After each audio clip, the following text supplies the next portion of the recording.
ನಾವೀಗ ಚಂದ್ರಪ್ಪ ಅಂಬಣ್ಣವರ ಇವ್ರದ್ದು ಭತ್ತದ ತೋಟದಲ್ಲಿ ಬಂದಿದ್ದೀವಿ. ಅವ್ರಿಗೆ ನೆಡ್ಸರೋ ಕಂಪ್ನಿದು ಸ್ಟೀಮ್ ರಿಚ್ BY95 NPK ಈ ತೋಟಕ್ಕೆ ಅವ್ರು ಉಪಯೋಗ ಮಾಡ್ಯಾರ. ಉಪಯೋಗ ಮಾಡೋಣ ಅವ್ರಿಗೆ ಏನೇನು ಬದಲಾವಣೆ ಆಗ್ಯದ ನಾವು ಅವ್ರ ಮುಖದಿಂದ ಕೇಳೋಣ.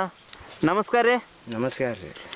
ಇದು ಎಷ್ಟು ಎಕರೆ ಪ್ಲಾಟ್ ಅದ ರೀ? ಇದು 3 ಎಕರೆ ಪ್ಲಾಟ್ ರೀ. 3 ಎಕರೆ ಪ್ಲಾಟ್ ಅದ. ಹೌದು. 3 ಎಕರೆ ಪ್ಲಾಟಿಗೆ ಅದು NPK ಸ್ಟೀಮ್ ರಿಚ್ BY95 ಎಷ್ಟು ಸಲ ನೀರಿನೊಳಗೆ ಬಿಟ್ರಿ? 2 ಸರಿ ಬಿಟ್ಟವ್ರಿ. 2 ಸಲ ನೀರಿನೊಳಗೆ ಬಿಟ್ರಿ. 2 ಸಲ ನೀರಿನೊಳಗೆ ಬಿಡೋಣ ನಿಮ್ಗೆ ಏನೇನು ಬದಲಾವಣೆ ಆಗ್ಯದ ವರ್ಷಕ್ಕಿಂತಲೂ?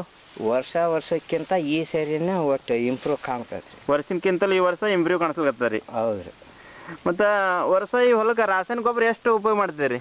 30 ಚೀಲ ಖರ್ಚು ಮಾಡ್ತಿದ್ವಿ. 30 ಚೀಲ ಖರ್ಚು ಮಾಡ್ತೀರಿ. ಮತ್ತು ಈ ವರ್ಷ ಈ ಪ್ಲಾಟಿಗೆ ರಾಸಾಯನಿಕ ಗೊಬ್ಬರ ಎಷ್ಟು ಉಪಯೋಗ ಮಾಡಿರಿ? ಈಗ 6 ಚೀಲ ಹಾಕ್ಯಾನ್ರಿ. 6 ಚೀಲ ಹಾಕಿರಿ. ಹೌದು. ಇನ್ನು ಎಷ್ಟು ಚೀಲ ಹಾಕೋರಿದ್ದೀರಿ? ಇನ್ನೊಂದು 3 ಚೀಲ 4 ಚೀಲ. 3 ರಿಂದ 4 ಚೀಲ ಹಾಕೋರಿದ್ದೀರಿ. ಹೌದು ರೀ. ಹೋದ ವರ್ಷ 30 ಚೀಲ ಉಪಯೋಗ ಮಾಡಿರಿ. ಈ ವರ್ಷ ಓನ್ಲಿ 10 ಚೀಲ ಉಪಯೋಗ ಮಾಡ್ಲತ್ತೀರಿ. ಮತ್ತು ಹೋದ ವರ್ಷಕ್ಕಿಂತಲೂ ಈ ವರ್ಷ ನಿಮ್ಗೆ ಇದು ಬೆಳೆ ಒಳಗೆ ಏನೇನು ಬದಲಾವಣೆ ಅನ್ನಿಸ್ತದೆ ರೀ? ಹೋದ ವರ್ಷಕ್ಕಿಂತ ಈ ವರ್ಷ ಹೆಚ್ಚಿನ ಇಳುವರಿ ಬರ್ತದೆ ನಿಮ್ಮದು. ಮತ್ತು ಹೋದ ವರ್ಷ ಎಷ್ಟು ಖರ್ಚಾಗಿತ್ತು ರೀ ಪ್ಲಾಟಿಗೆ? ಪ್ಲಾಟಿಗೆ ಇದು 20,000 ರೂಪಾಯಿ ಖರ್ಚಾಗಿ ಬಂದತ್ರಿ ರೀ. ಗೊಬ್ಬರ ಖರ್ಚು 20,000 ರೂಪಾಯಿ ಬಂದೈತ್ರಿ. ಮತ್ತು ಈ ಗೊಬ್ಬರ ಔಷಧಿ ಕೂಡ 20,000 ರೂಪಾಯಿ ಖರ್ಚು ಬಂದೈತಿ.